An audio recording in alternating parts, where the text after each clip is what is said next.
안녕하십니까. 오늘은 금융시장 그리고 이란전을 중심으로 방송을 진행했습니다. 전반적인 전황을 모아서 말씀드리겠습니다. 금융시장 위기신호, F-35 비탄 피격 3개가 쏘갔다. 상륙함 쇼, 상륙전을 과연 할 것인가, 심각한 원자로 공격, 이렇게 제목을 달았습니다. 먼저 금융시장 이야기를 좀 드리겠습니다. 다우존스가 이렇게 슬금슬금 흘러내리고 있습니다. 주식시장에서 가장 무서운 것은 어떤 악재가 터지고 급락하는 게 아닙니다. 서서히 이렇게 흘러내리는 거죠. 조금 이제 조심해야 됩니다. 그리고 이제 금값이 크게 하락했습니다. 이 걸프만 연한 국가들이 자금을 조달해야 되는데, 자, 이제 황금성이 높은 금을 판다. 그런데 이것보다 더 높은 게 있습니다. 뭐 국채라든가 이런 것도 있는데, 물론 그것도 일부 팔겠지만, 자, 그런데 지난주에 이제 이 블랙락에서 상당히 이제 재미있는 흥미있는 조치를 냈습니다. 걸프만 연한 국가들이 자금 인출을, 투자금 인출을 요청을 하면은 거절한다. 이렇게 이야기했습니다. 과연 이것이 블랙락에 국한되어 있을까요? 아닐 거라고 생각합니다. 이 월가의 투자회사들, 해치펀드 이런 데서 이 걸프만 연한 국가들 자금 인출 요청을 막은 것이 아닌가. 만약 그렇다면 배후에 이제 미국 정부가 있을 수 있다. 이렇게 볼 수 있죠. 미국 정부는 이 GCC 국가들의 자금 인출을 상당히 우려하고 있다. 이것은 주식시장, 모든 국채시장, 모든 부분에 연관이 되어 있습니다. 실물 자산, 심지어 부동산 투자 자금들 이런 것도 다 연관이 되어 있죠. 이 GCC 국가들 석유를 수출하고 이제 그 판매 대금을 월가에 이제 주로 맡깁니다. 이것이 페트로달러를 서포트하는 거죠. 이것을 가장 극명하게 이해할 수 있는 단적인 예가 바로 이라크입니다. 미국이 이라크를 침공했습니다. 자, 그 다음에 석유 판매 대금이 고스란히 뉴욕 연준으로 흘러오도록 했습니다. 이 이라크는 여기서 이제 독립하기 위해서 중국으로 파는 거 위안화로 받고 이런 조치를 하면서 슬금슬금 벗어나고 있습니다만, 그런데 이라크 내에 있는 이제 서구의 오일 메이저들, 미국도 있고, 그리고 이제 프랑스 토탈 이런 애들이 있습니다. 자, 이 판매 대금은 그대로 이제 뉴욕 연준으로 가는 거죠. 이런 방식으로 페트로달러를 이제 서포트하고 있습니다. 이라크 정부는 예산안을 만들어서 이제 찔끔찔끔 타서는 거죠. GCC 국가들, 이라크 이제 패전 국가이기 때문에 이렇게 취급을 당했는데, GCC 국가들은 이제 그 정도는 아닙니다. 어쨌든 월가를 서포트하고 있고, 페트로달러 시스템을 만들어서 함께 이제 이렇게 부를 누리고 있었습니다. 여기에 이제 쐐기를 박는 작업, 이런 것들이 여기저기서 시작되고 있는 거죠. 리비아에서 했더니만 이제 카다피 목이 날아갔습니다. 사담 후세인도 목이 날아갔습니다. 자, 과연 이란은 어떻게 될 것인가? 자, 10년 국채입니다. 10년 국채 이 수익률이 오르고 있습니다. 자, 이것은 상당히 이제 위험한 시그널입니다. 물론 이 수익률 자체가 위기 수준에 도달할 때 이것은 아닙니다만, 제 개인적인 생각에는 한 4.95 이것을 넘었을 때 즉각적인 반응이 오지 않겠나. 이 금융시장에서 가장 중요한 것은 국채시장이죠. 채권시장과 주식시장, 이 사이즈 자체가 비교가 되지 않습니다. 자, 그리고 이 채권시장에서 무엇보다 중요한 것은 바로 국채, 소버린 뎁입니다. 미국뿐만이 아닙니다. 이 전 세계에 이 금융시장을 서포트하고, 이거 피아트 체제, 법정화폐를 서포트하고 있는 것은 바로 각국 정부입니다. 각국 정부의 재정 능력이 바로 이 국채시장의 신뢰도, 이것을 만드는 거죠. 자, 그런데 사람들이 국채시장을 믿지 않게 된다. 이제 국채를 투매하게 된다. 이것이야말로 가장 충격적인, 즉 글로벌 유동성과 관계되어서 가장 심각한 사건입니다. 아직 위기 수준은 아닙니다만 여러분들이 주의 깊게 지켜보셔야 된다는 거죠. 자, 그리고 유가는 오르고 있습니다. 당연하죠. 그리고 엔화도 이제 지금 하락하고 있습니다. 일단 모든 구도가 미국 달러에 유리한 것은 사실입니다. 미국은 양질의 석유를 만들고 세계 최대 이 석유 생산국이라고 할 수 있습니다. 그런데 이것 가지고 미국 경제가 이제 부를 누린다. 지금은 이익을 보고 있겠죠. 자, 그런데 이것은 이 미국이 세계 최대 이제 석유 소비국이다. 이것도 생각을 하면은 상황이 달라진다는 거죠. 일단 미국 소비자들의 주머니가 옅어집니다. 그럼 미국 내수 시장이 쪼그라들겠죠. 미국 경제에서 내수 시장이 차지하는 규모는 엄청납니다. 한국 사람들이 상상하는 것 이상이죠. 자, 이렇게 되면은 미국 경제도 결국 압력이 들어오지 않을 수가 없습니다. 그리고 동맹국들, 지금 도대체 왜 전쟁을 했는가, 이딴 짓거리를 했는가 이렇게 분노하고 있습니다. 유럽 의회에서는 이 전쟁 당장 중지해야 된다 이렇게 했죠. 러시아 우크라이나 전쟁이 터졌을 때는 이렇게 하지 않았습니다. 그런데 이란 전쟁 터지니까 유럽 국가들은 한 발 물러서서 이 전쟁을 중단해야 된다 이렇게 이제 미국에 압력을 넣고 있습니다. 자, 엔화 이것도 일종 이제 안전자산 선호, 이제 만약에 미국 국채 시장이 크래시되면은 갑자기 이제 엔고로 반전될 수 있습니다. 물론 다카치 정부가 엔화를 많이 찍어서 이제 경기를 부양하겠다 이런 정책을 하고 엔화가 이제 빠르게 이렇게 하락을 했습니다만, 만약에 어떤 분위기가 바뀌게 되면 이게 이제 극적으로 뒤집어질 수 있는 거죠. 지금 현 시점에서 가장 무게를 두고 봐야 되는 대상. 첫 번째는 국채 시장. 두 번째는 이제 주식 시장입니다. 글로벌 유동성이 이렇게 이제 빠져나가는가, 거품이 터지는가. 세 번째는 유가입니다. 금보다도 지금은 석유가 더 중요합니다. 자, 이제 금도 물론 중요한 이제 현물 자산이지만 지금 이 석유가 다시 이제 이 가치가 이렇게 치솟고 있는 거죠.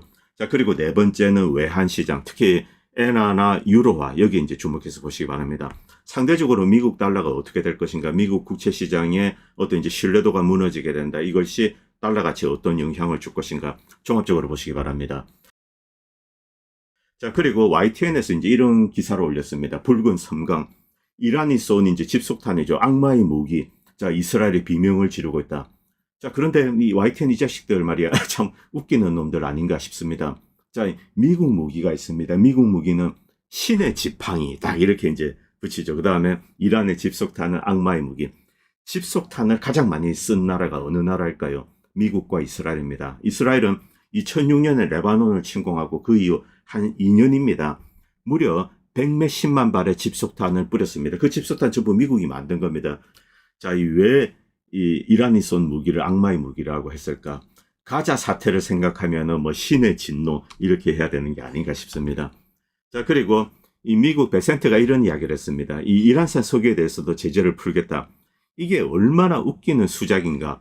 자, 지금 미국은 이제 이란산 석유에 대해서 이란 석유를 사면은 이제 징벌을 가하겠더라 이렇게 이제 이야기를 했습니다. 자, 그런데 지금 자, 이 다른 석유를 살 수가 없습니다. 그래서 한국이나 이런 나라들은 이란산 석유를 중개무역입니다. 지금 다이렉트로 사지 못하더라도 중국이 빼내오면 아라비아해서 이렇게 중개무역으로 사는 거죠. 유럽도 그렇게 하고 있습니다.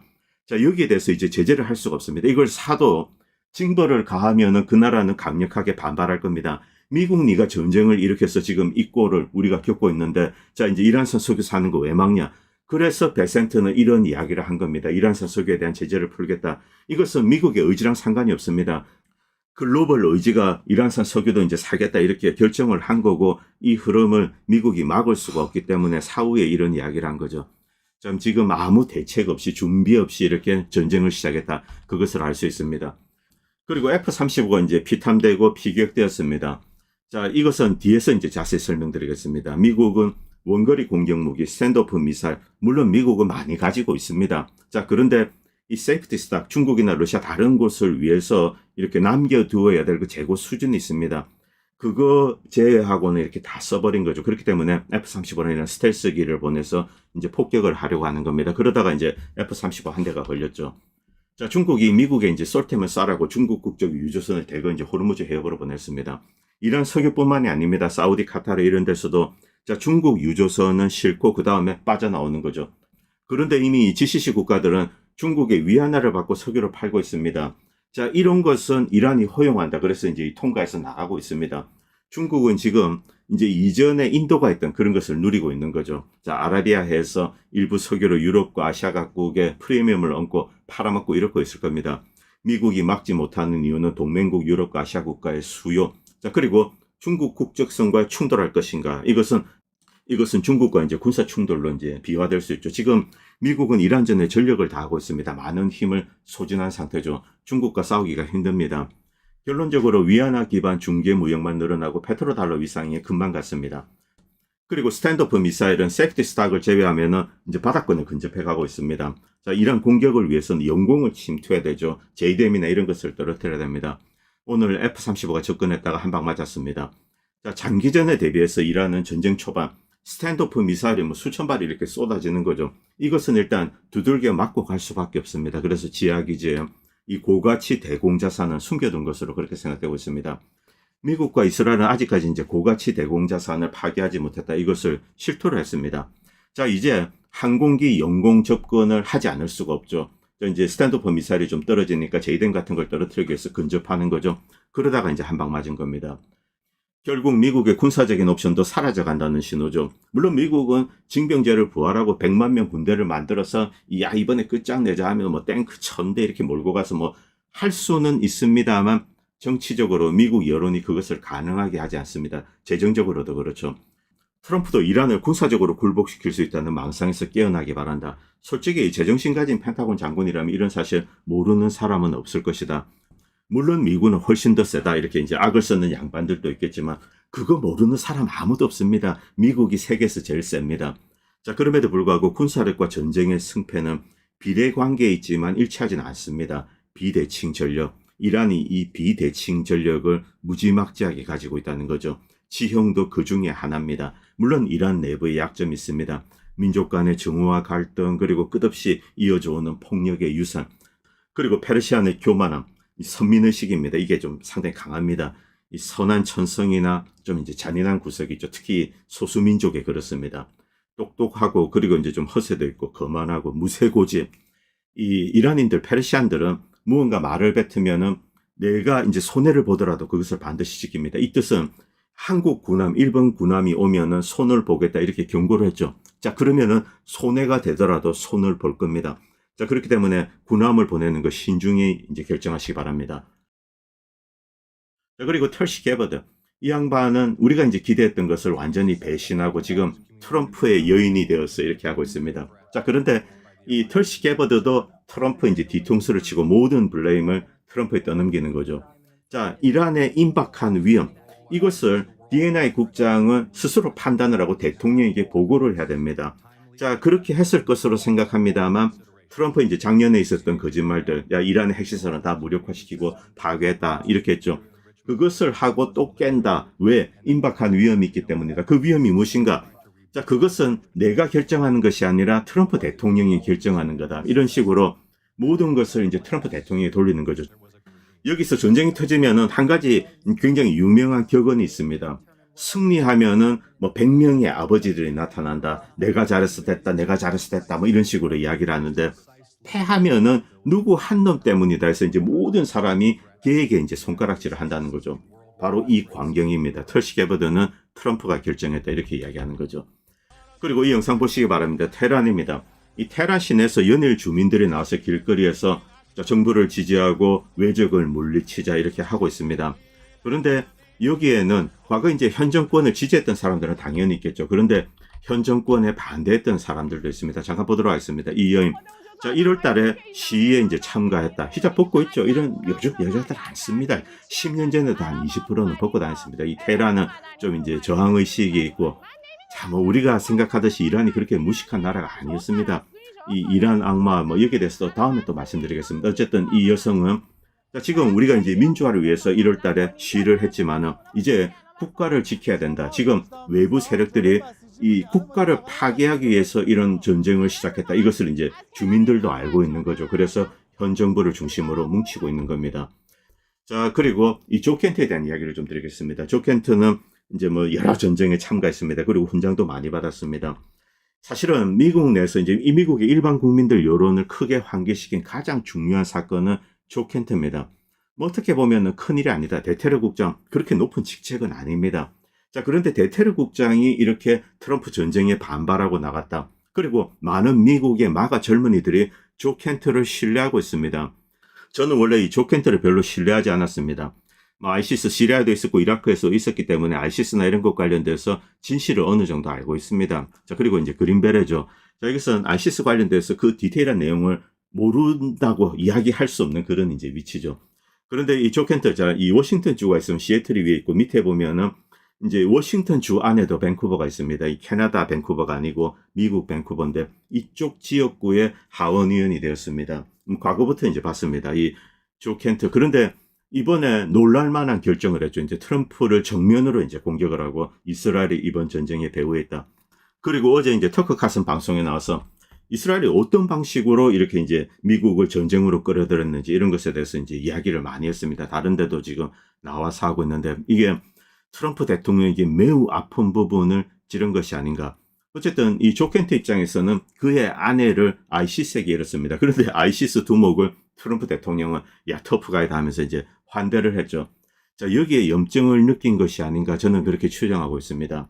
이 조 켄트 발언 중에 재미있는 것이 있습니다. 이 유출된 보고서에 따르면은 이 백악관은 이란이 먼저 때리도록 유도하기 위해서 이스라엘이 이란을 먼저 공격하게 하는 계획을 세웠다. 즉, 이번 전쟁을 전적으로 이스라엘의 탓으로 돌릴 수 없다는 겁니다. 미국은 이란이 먼저 때리면은 반격을 해서 전쟁을 키운다. 이런 계획을 미국 정부 내부에서 만들었다는 겁니다. 물론 조 켄트는 이것을 만들도록 한 세력이 미국의 이제 이 주이시 로비 단체다 이렇게 이야기하고 있는 거죠. 미국은 큰 전쟁을 할 때 여러 개 이제 폴스 플래그를 띄웠습니다. 수많은 폴스 플래그들 이것이 좀 요약이 되어 있습니다.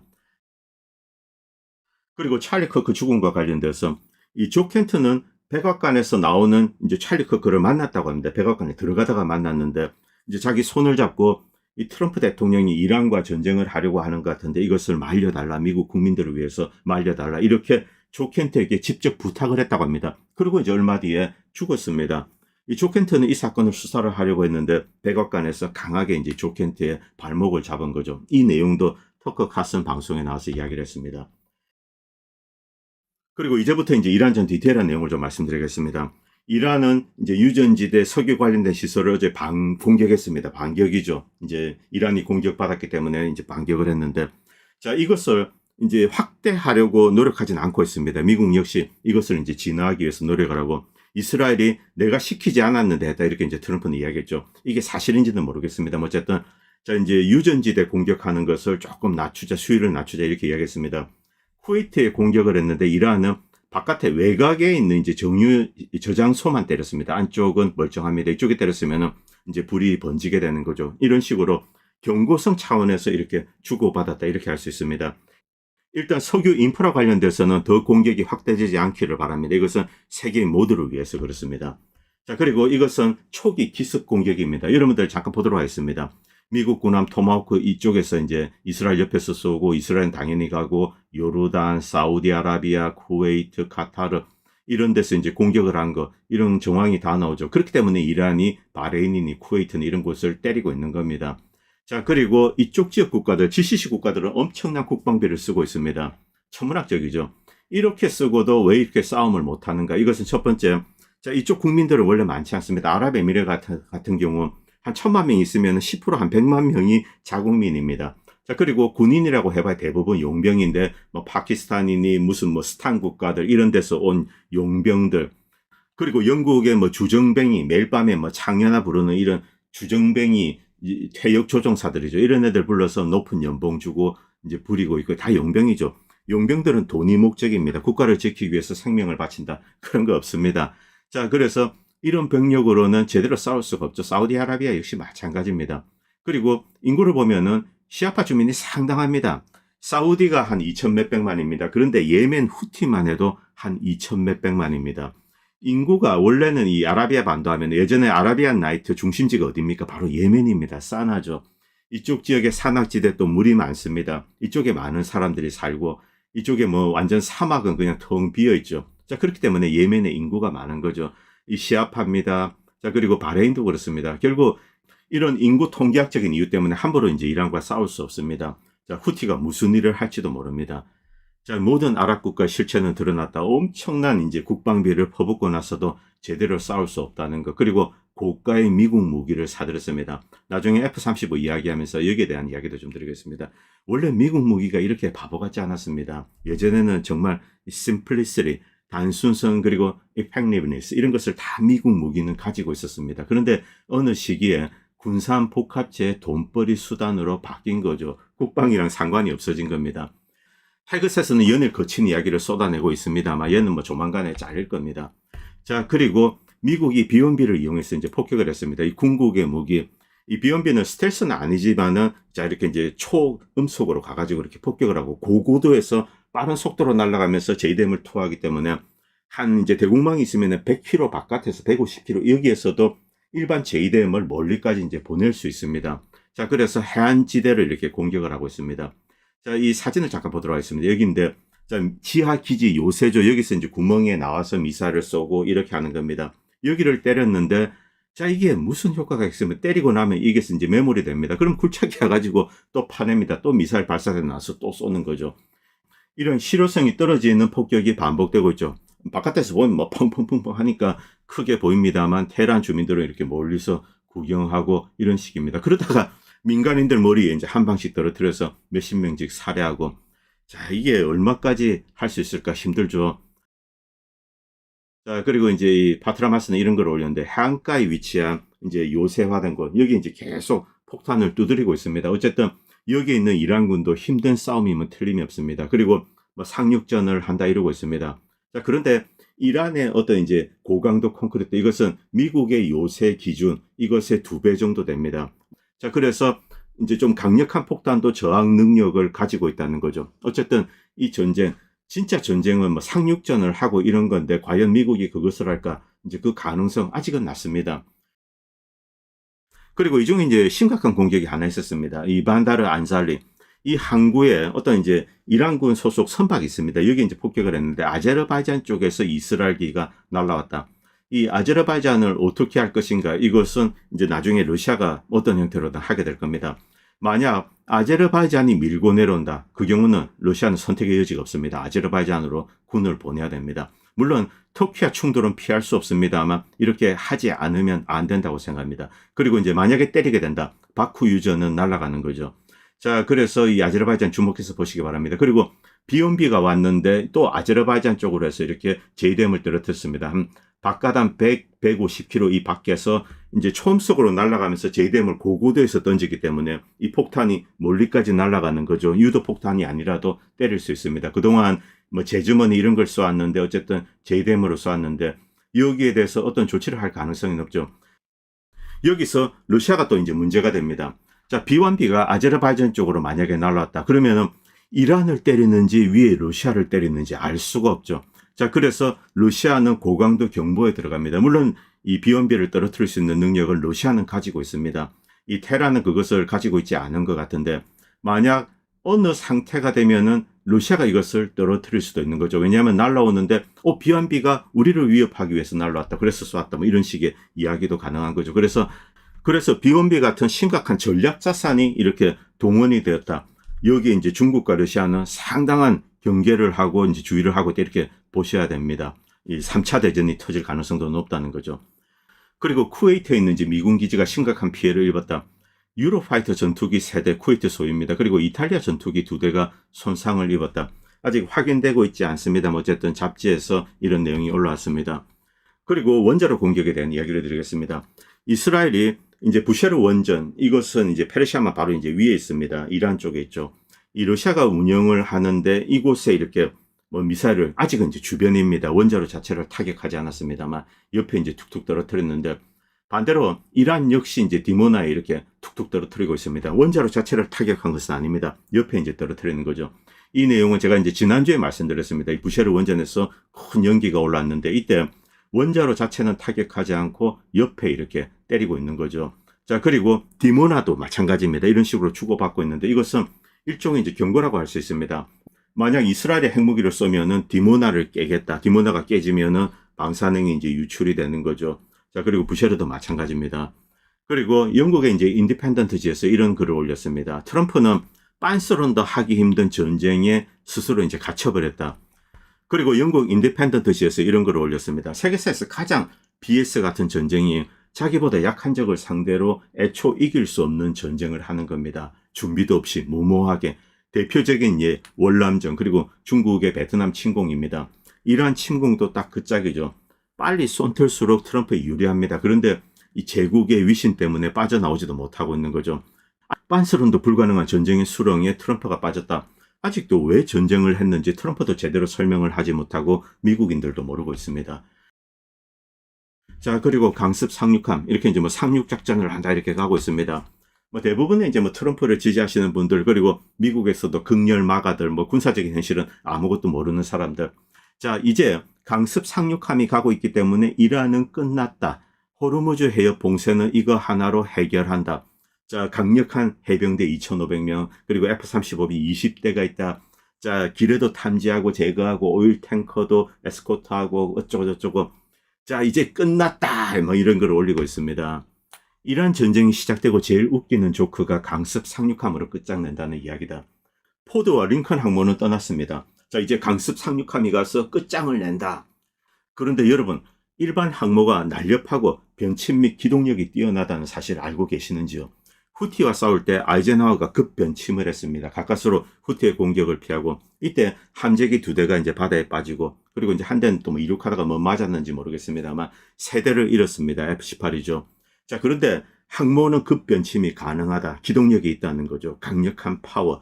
자, 그런데 구축함 항모에 비해서 기동력이 가장 떨어지는 함정이 바로 강습 상륙함입니다. 뚱뚱하죠. 자, 이게 뭔가 선체 구조부터 애초 전투용으로 디자인된 것이 아닙니다.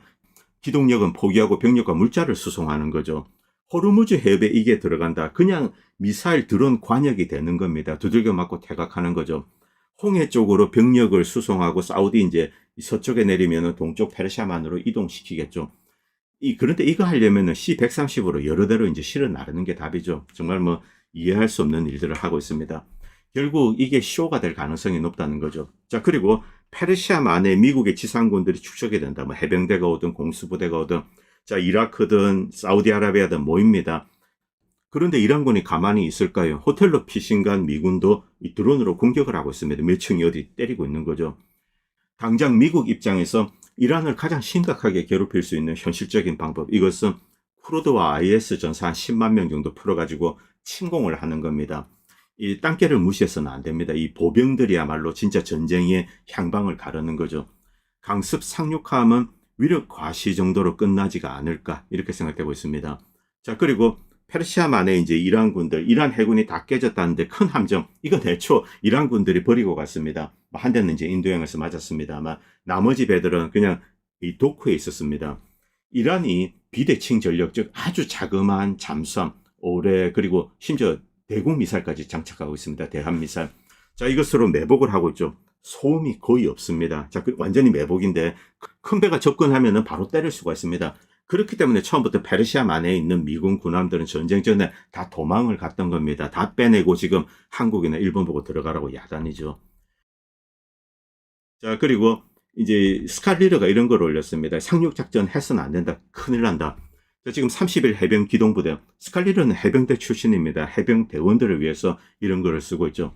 애초 상륙함은 호르무즈 해협이 폐쇄되어 있는 이 상황에서 섬에 뭐 카심 섬이든 그리고 이제 하르그 섬이든 접근조차 가능하지 않다는 거죠.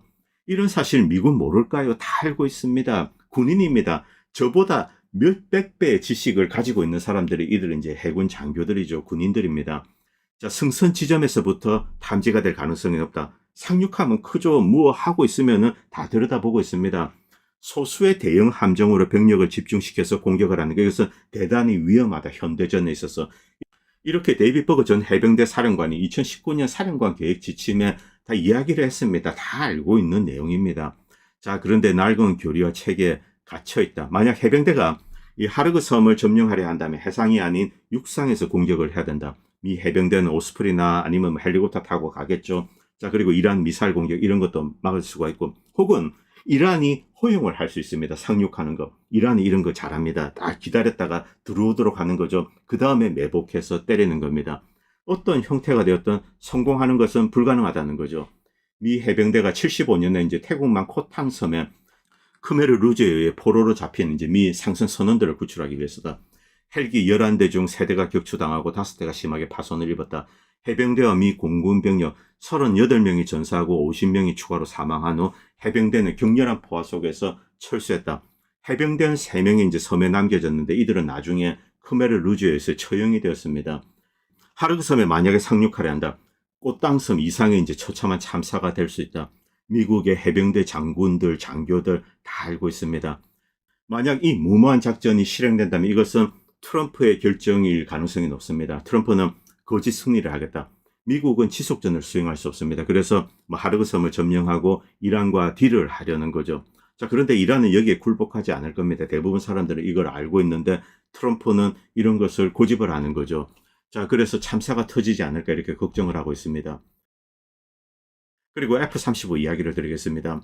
미국의 전투기들, 여러분들 이 미국의 전투기가 과거에 위대했던 적이 있습니다. 뭐 수호이기 그리고 뭐 F-16, F-15 이렇게 비교를 합니다만 수호이는 이제 티타늄으로 떡칠을 했습니다. 그래서 뭐 기동력, 어떤 기체 이런 모든 측면에서 사실은 미국의 이제 항공기보다 뛰어났습니다. 그런데 미국의 전투기들은 simplicity, beauty, 단순성, 아름다움, 그리고 effectiveness, 효율성 이런 것을 다 가지고 있었습니다. F-16, F-15 정말 걸작이죠. 위대한 항공기입니다. 미국은 이것으로 미국의 이제 군국 유일 패권 시기를 이끌었습니다. 그런데 이 미국의 위대한 군사력을 망친 주범이 하나 등장했습니다. 애물단지가 등장했죠. 바로 F-35입니다. 스텔스기니 이런 이제 이름을 붙여가지고 전 세계를 상대로 사기극을 하는 거죠. 이것 자체가 미국 군사력을 약화시켰고, 그리고 전 세계 미국의 동맹국의 공군력도 약화시킨 겁니다. 제대로 쓸 수도 없는 전투기를 비싼 돈 주고 이제 사는 거죠. 그렇게 되면 국방비 예산이 줄어들게 되죠. 다른 곳이 비게 된다는 겁니다. F-16, F-15 정말 걸작입니다. 물론 기체는 수호기가 뛰어납니다만 이 심플리시티 그리고 모든 일들을 다 수행해낼 수가 있는 뛰어난 기종이었죠. 자, F-35가 추락했습니다. 이 미사일을 맞았다. 처음에는 맞았다 안 맞았다 이야기가 있었는데 맞았다는 거 시인했습니다. 어디에서? 이 반다르 아바스 바로 이 호르무즈 해협이죠.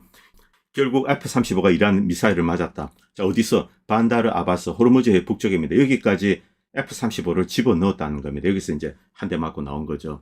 잠깐 보도록 하겠습니다. 여기 이제 미사일이 날아가서 피탐되는 장면. 이것을 이제 이란군이 공개를 했습니다. 잠깐 보시겠습니다. 여기죠. 자, 미사일이 날아가서 때렸습니다. 자, 그런데 여러분들 보시기 바랍니다. 이게 스텔스입니까? 스텔스, 아이고, 안 보입니다. 뭐, 제 눈에만 안 보입니까? 여러분은 보이십니까? 제 눈에는 스텔스라서 안 보이는데, 인비저블, 투명 비행기인데, 다른 사람들 눈에는 보인다고 합니다. 이란 군인들 눈에는. 제 눈에는 안 보입니다. 스텔스인데. 디펜스 인텔리전스, 이 친구는 이제 미국 측입니다. 미국인 입장에서, 자, 여기 보시겠습니다. 자, 이렇게 날아가다가 깊숙이 들어가서 이제 한 대 맞고 다시 돌아왔다. 이렇게 이야기되고 있습니다. 자, 영공 안에, 영토 안에까지 들어갔다, 나왔다. 근데 한 대 맞았죠. 이것은 시인했습니다. 그런데 이제 파손당하고 이제 무사히 착륙해서 조종사는 구출되고 이렇게 이야기했습니다. 뭐 이렇게 되면은 이제 뭐 불행 중 다행이다 뭐 이렇게 할 수 있는데 이게 사실인가? 그게 아니라는 거죠. 자, 치누크 헬기. 이 헬기는 구조를 담당하고 있습니다. 이게 멀리서 날아와서 이렇게 수색하는 장면. 이 영상들 지금 다 올라오고 있습니다.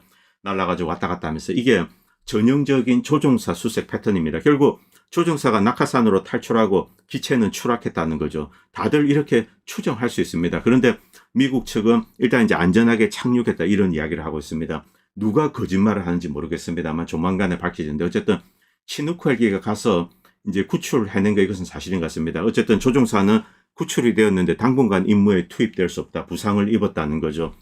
과거로 돌아가서 유고 내전 때 이제 스텔스 F-111이 한 대 요격이 되었습니다. 이론적으로는 F-111이 F-22나 F-35보다 이 피탐되는 비율이 낮습니다. 더 이제 이 스텔스 성능이 있는 거죠. 이것도 이제 피탐되었는데 이때 이제 뭐 세르비아 측 이를 풍자해가지고 그 비행기 안 보이는 비행기여서 미안해 봐서 미안해 이런 이야기를 하는 거죠. 농담입니다만. 그런데 미국 측에서는 F-35는 레이더에 잡히지 않아 뭐 이런 주장을 계속하면서 낮게 가다가 열추적 대공 시스템, 이 쇼라드, 짧은 거리, 단거리죠. 여기에 맞았을 거야. 이란이 가지고 있는 이제 여기에 맞았을 거야. 이런 주장을 일방적으로 하고 있습니다만, 이란은 어떤 무기로 쏘았는지는 이야기하고 있지 않습니다. 제 개인적인 생각에는 레이더 시스템이 탐지되고 그 다음에 맞았다 이렇게 추정되고 있습니다. 그리고 이 폭발될 때 이것이 맨패드나 이런 게 아니라는 것을 알 수 있습니다.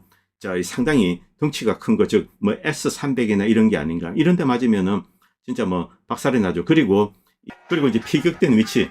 자, 미국 측에서는 이제 영공 깊숙이 영토 내로 들어갔다 맞고 나왔다 이런 주장을 하고 있습니다. 자, 그런데 이게 사실이 아닌 것 같습니다. 잠깐 보도록 하겠습니다. 여기서 맞았으면 조종사가 이렇게 탈출해야 되죠. 자, 이 호르무즈 해협에서 맞고 나오다가 조종사 낙하산을 탈출하고 그래서 이제 이 사우디 이쪽에서 이제 치누크 헬기가 왔다 갔다 하고 이게 아닌가 이렇게 추정되고 있습니다. 그리고 추가적인 내용들. 이 방송이 길어져서 이제 내일 좀 모아서 올리려고 하는데 지상전 관련된 겁니다. 먼저 이제 이코노미스트 트럼프 대통령 눈 감고 맹목적으로 이제 전쟁을 시작했다 이렇게 비판하고 있죠.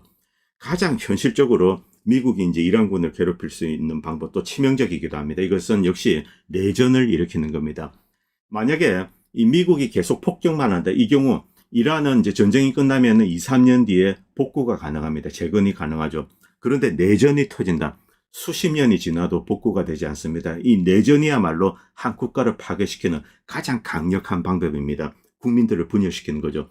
현재까지는 그 가능성은 좀 낮습니다만 미국은 계속 작업을 하고 있습니다. 이 쿠르드 그리고 이제 아이시스 뭐 이런 애들이 있습니다. 에르빌 뭐 바그다드 이쪽에서 계속 노력을 하고 있는데 역시 이란도 이제 이런 것을 잘 알고 있죠. 그렇기 때문에 반격을 하고 있습니다. 자, 에르빌 이것이 가장 현실적으로 가능한 시나리오입니다. 그리고 두 번째로 가능한 지역이 후제스탄이죠. 자, 사담 후세인이 사실은 이곳을 때렸습니다. 이 후제스탄 지역 중요한 유전지대가 있습니다. 만약 미국이 이것을 먹게 된다면은, 그리고 요새화해서 이제 이란의 공격을 막아낼 수 있다면은 중요한 레버리지, 협상의 레버리지로 활용을 할 수가 있죠. 자, 에르빌 지역 그리고 후제스탄 지역 이쪽이 이제 가능성이 있습니다. 옆에는 이란 이라크 전쟁 때 이 미국이 나중에 이제 이라크군이 불리해지자 화학무기를, 독일제 화학무기를 주게 되죠. 자, 이것을 가지고 민간인들에게 쓰고 뭐 6만 명이 죽고, 그래서 이란 군들이 방독면을 쓰고 있습니다. 자, 그러나 이란군은 화학무기를 보복하고 그러지 않았습니다. 이것은 이제 종교적인 가치관에 어긋나기 때문에 그렇습니다. 민간인들, 특히 여성과 어린이는 공격해서는 안 된다. 이런 의식을 시아파 전사들은 가지고 있는 거죠.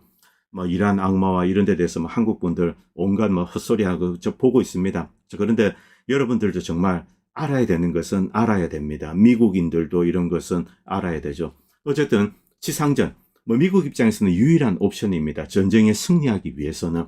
자, 여기에 대해서는 내일 방송에서 좀 정리해서 말씀드리도록 하겠습니다. 오늘 방송은 여기까지 하겠습니다. 그리고 방송을 보시고 도움이 된다고 생각하시는 분들은 다양한 방식으로 후원을 해주시면 보다 좋은 방송을 만드는 데 큰 도움이 될 것 같습니다. 감사합니다. 본 채널은 시청자님들의 후원으로 유지됩니다. 여러분의 도움은 작은 미디어에 큰 도움이 됩니다. 감사합니다.